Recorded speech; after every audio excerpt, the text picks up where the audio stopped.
अपनी बीवी से ज्यादा मोहब्बत करते हुए अपनी अम्मा से। मैं ज्यादा की बात कर रहा हूं।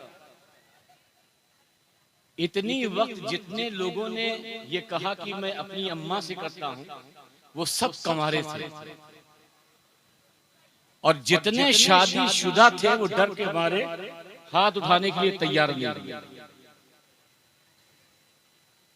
उनको मालूम है कि गुड्डू और पप्पू आया हुआ है, मेरी बीवी भी आई हुई है, जलसे में साथ खैरियत घर तो पहुंच जाऊंगा, मगर घर में क्या हाल होगा, सैयद साहब थोड़ी बचाएंगे। डरो नहीं, मैं ऐसा यहाँ के कुएं में दम करके जाऊंगा ना, तुम्हारी बीवियां तुमको कुछ नहीं बोलेंगी। अम्मा से ज्यादा प्यार करते हो या बीवी से? सभी बोलो, सभी बोलो, सब बोलो।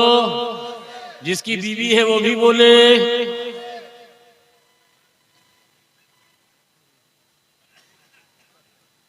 आप सच बोले या झूठ?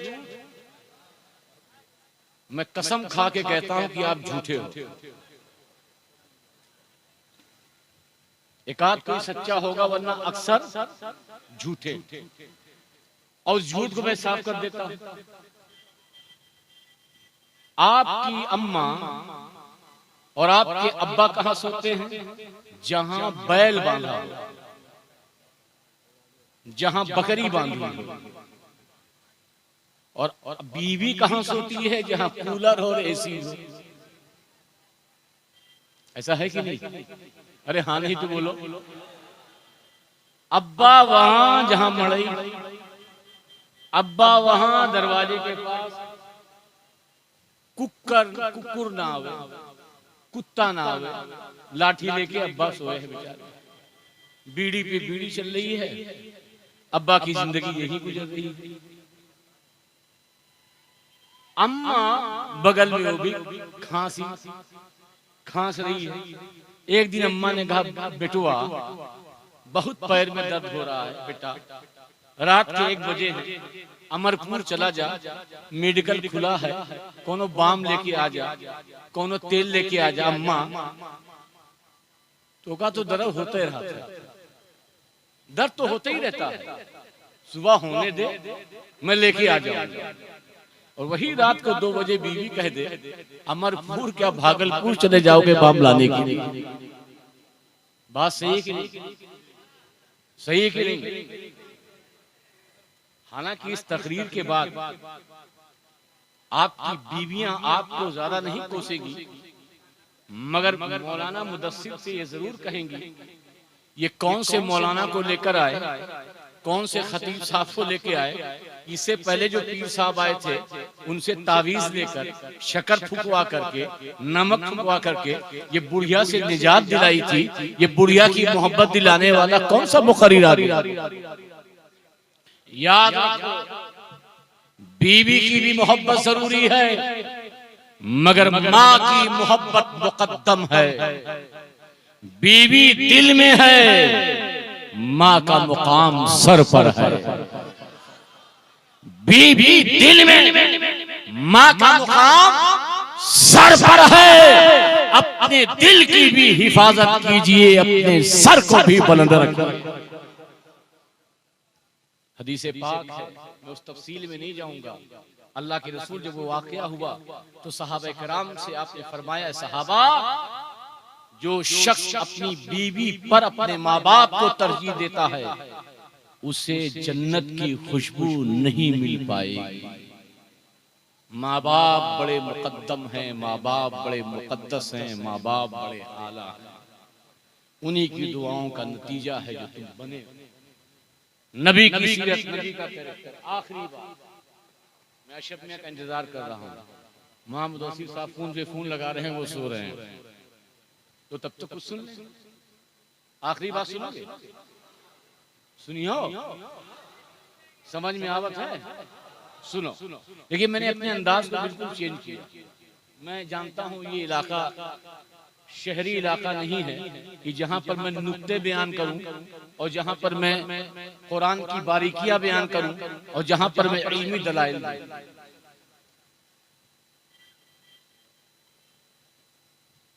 ईद की नमाज पढ़ने गए थे? बोलो ना। नई चप्पल पहन के गए थे? नहीं। ईद के दिन नई चप्पल तो खरीदा होगा, मगर पहना पुरानी ही होगा। बीवी ने रोका होगा, अजी पिछली बार जो खरीदे थे याद नहीं है? ससुराल जाना तो पहन के जाना, मगर ईदगाह और मस्जिद में नई चप्पल कभी धोखे से पहन के ना जाना। मस्जिद अल्लाह का घर है, जहां सबसे ज्यादा अल्लाह की याद आती है, जहां सबसे ज्यादा अल्लाह का खौफ पैदा हो, वो जगह है मस्जिद। मगर हाल ये है, हमारे वहां चप्पल की बात तो बहुत दूर की हो गई। मस्जिदों में ये माइक है ना, और एम्पलीफायर, ये भी ताले में बंद होते हैं। और ये भी बहुत बड़ी बात है, इस सिंजे खाने में जो लोटा होता है ना, वो भी जंजीर में बंधा होता है। सोचो हम कैसे मुसलमान, हमारी जिंदगी कैसे गुजर रही है, हमारा हाल क्या है, हमारा इस्लाम क्या है। क्या हम नबी की सीरत पे जिंदगी गुजार रहे हैं? क्या हम सच्चे मुसलमान हैं? क्या हम पक्के मुसलमान हैं? क्या हम अपने आप को नबी का गुलाम कहते हैं, उस नबी की गुलामी का हक अदा कर रहे हैं? क्या हम अपने आप को नबी का आशिक कहते हैं, उस नबी के इश्क के तकाज़ों को पूरा कर रहे हैं? नबी के इश्क का तकाजा ये है कि मुसलमान मुसलमान की तरह ऐसा रहे जैसे एक बदन, एक जिस्म में उसके कई आज़ा होते हैं, कई टुकड़े होते हैं, और एक टुकड़े को अगर दर्द हो तो दूसरे भी टुकड़े को दर्द होता है। ऐसी अगर मुसलमान को दर्द हो, मुसलमान को तकलीफ हो, और किसी दूसरे मुसलमान को दर्द ना हो, तो उसके मुसलमानी पर तुफ। मगर हम ये मुसलमान तो मुसलमान को गिराने ही पे लगा है। कोई कल आलू बेचता था, आज 2 मंजिला उसका मकान बन जाए। देखो वो तावीज, वो धागा, 1 फीट अगर किसी की जमीन ले ली या चली गई, कितनों का मर्डर हो जाता है। हमारे वहां थाने जो हैं, आपके FIR से वहां के दफ्तर भरे पड़े हैं। मगर पहले के लोग थे, वो अपना झगड़ा बहुत मुश्किल तमाम काजी के पास लेके जाते थे। अगर काजी के पास लेके जाते थे, वो मुसलमान होते, वो मुफ्ती होते, वो अल्लामा होते, और काजी साहब जो तुम्हें कह देते, वो उस पर अमल करते हुए एक दूसरे के गले में गले डालते हुए चले आते। मगर आज मुसलमान मुसलमान का ही दुश्मन है। आज मुसलमान मुसलमान के गले ही को काटने के लिए तैयार है। आज मुसलमान मुसलमान के ही इज्जत के साथ खिलवाड़ करने के लिए तैयार है। आज मुसलमान के पास दिल है, मगर किसी मुसलमान भाई के धड़कने के लिए दिल नहीं है। अपने हालात बदलो, अपने आप को बदलो। बातें तो मैं बहुत कुछ कर सकता था, खिताब तो बहुत कुछ कर सकता था, मैं बतौर नसीहत चंद बातें आपके बीच में करने आया था। औलिया किराम ने, इन बुजुर्गों ने जिस तरीके से दीन को फैलाया है, मोहब्बत से, प्यार से, और नबी की सीरत का जो जाम पिलाया है, तुम नबी के किरदार अपनी जिंदगी में अपनाओ। कसम खुदा की, दुनिया की कोई ताकत तुम्हें गिरा नहीं सकती है। मैं इन्हीं बातों को खत्म करता हूँ। अल्लाह तबारक तआला की बारगाह में दुआ है कि अंजुमन मुहिब्बाने अहले बैत मुस्तफा कमेटी की मैं जीत सकता हूँ दुनिया को चंद्रमा शेर का। अगर किसी को मिसदाक देखना हो तो मुर्शिदे आज़म गरीब नवाज की जाते पाक है। कौन जाते पाक है? गरीब नवाज। गरीब नवाज के बारे में कुछ जानते हो कि नहीं जानते हो? मैं बताता हूं। गरीब नवाज हिंदुस्तान आए, हाँ नहीं बोलते रहो, बस आए, आने के बाद कभी दोबारा नहीं गए, आने के बाद कभी दोबारा नहीं गए। कहां से आए? लाहौर से आए, लाहौर के रास्ते आए, दिल्ली आए, अजमेर गए, तुम्हारे भागलपुर आए थे गरीब नवाज? बोलो, तेज बोलो।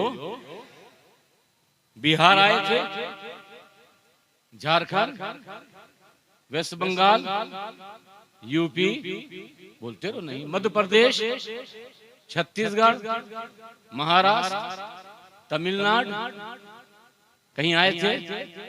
पक्का मालूम नहीं आए थे। और ना ही गरीब नवाज आए तो उन्होंने ट्वीट किया, I am Moinuddin, I came from Sanjar, I want talk to you about Islam, please meet me. Garib Nawaz ने कोई ट्वीट किया, व्हाट्सएप पे कोई मैसेज छोड़ा, इंस्टाग्राम पे कोई स्टोरी छोड़ी, फेसबुक पे कोई पोस्ट डाली, कोई ट्वीट किया? क्योंकि ना गूगल था, ना मोबाइल था, ना इंस्टा था, ना फेसबुक था, नहीं था ना। गरीब नवाज कहीं गए, मगर उनके हाथों मुसलमान कितने? सभी बोलिए, सब बोलो कितने? सुन लिया ना, कितने? सभी बोलो कितने? और बुलंद आवाज से बोलो, 90 लाख। कहीं गए नहीं, भागलपुर आए नहीं, छतरपुर गए नहीं, जबलपुर गए नहीं, नागपुर गए नहीं, कानपुर गए नहीं, मणिपुर गए नहीं, मेघालय गए नहीं, फिर भी मुसलमान कितने? 90 लाख। अजमेर गए, वहां कोई इज्तिमा नहीं किया, वहां कोई दीन फैलाओ कॉन्फ्रेंस नहीं की, वहां कोई जलसा नहीं किया, वहां कोई कॉन्फ्रेंस नहीं की, वहां कोई 3 दिन, 6 दिन, 7 दिन का इज्तिमा नहीं किया, फिर भी मुसलमान कितने? 90 लाख।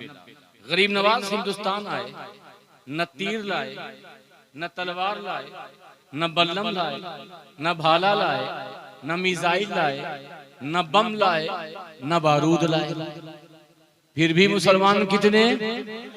90 लाख। गरीब नवाज आए, न वो कोई किताब लाए, न वो मंतिक की किताब लाए, न फलसफा की किताब लाए, न उसूल फिक्र लाए, न उसूल मंतिक लाए, न उसूल फलसफा लाए, सिर्फ लाए तस्बीह, मुसल्ला, कुरान। मुसलमान कितने हुए? 90 लाख। अब तवज्जो की बात,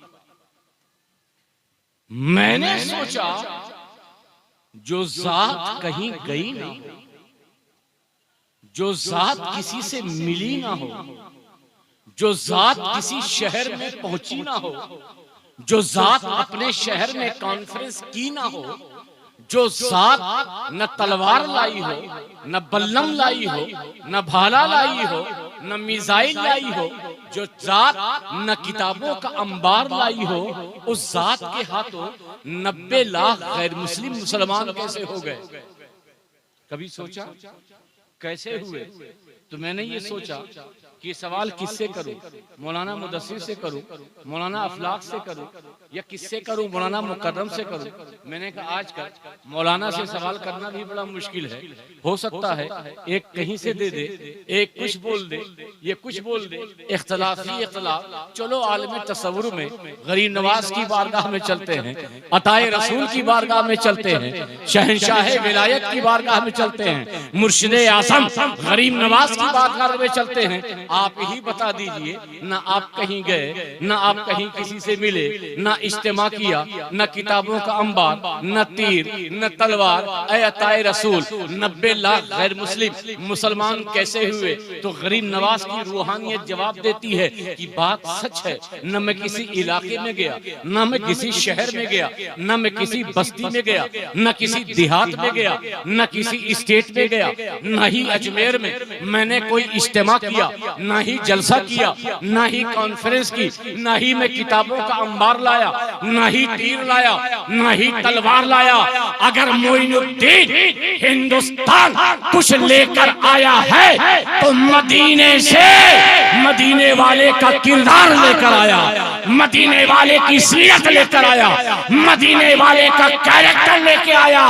ऐ भागलपुर के सुन्नी मुसलमानों, ये जो इस्लाम हिंद पाक की सरजमीन पर नजर आ रहा है, ये गरीब नवाज का वही किरदार था तो गुंबदे खजरा से मेरा गरीब नवाज लेकर आया था।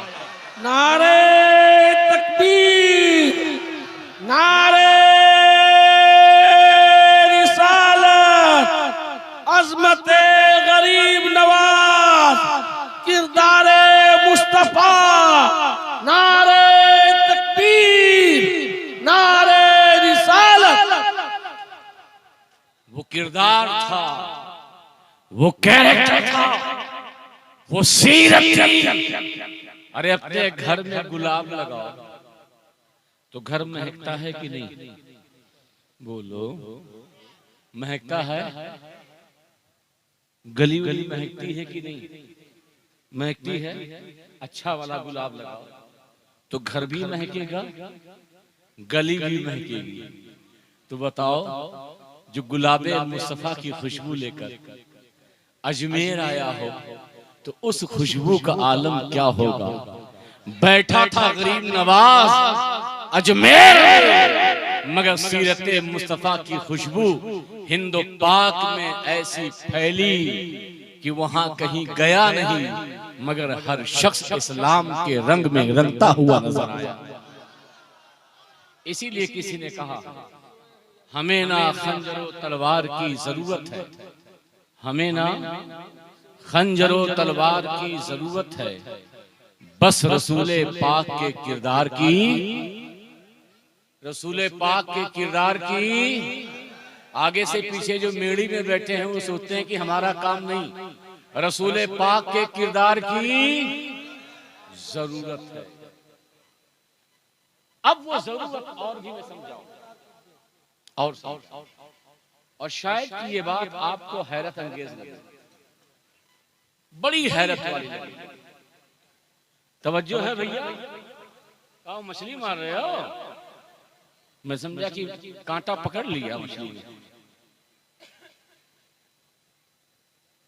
नमाज पढ़ते हो? अरे हाँ नहीं बोली। अरे ईद उद की तो पढ़ते ही होगे ना? पढ़ते हो? जुमा उमा की पढ़ते हो?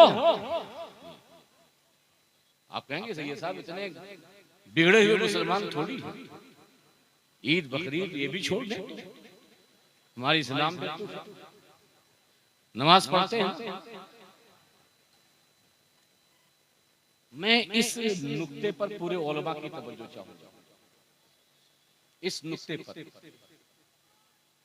नमाज फर्ज है, तमाम इबादतों में सबसे अफजल है, इससे इनकार नहीं। मगर हमने कमी कहां की है वो बताने की जरूरत है।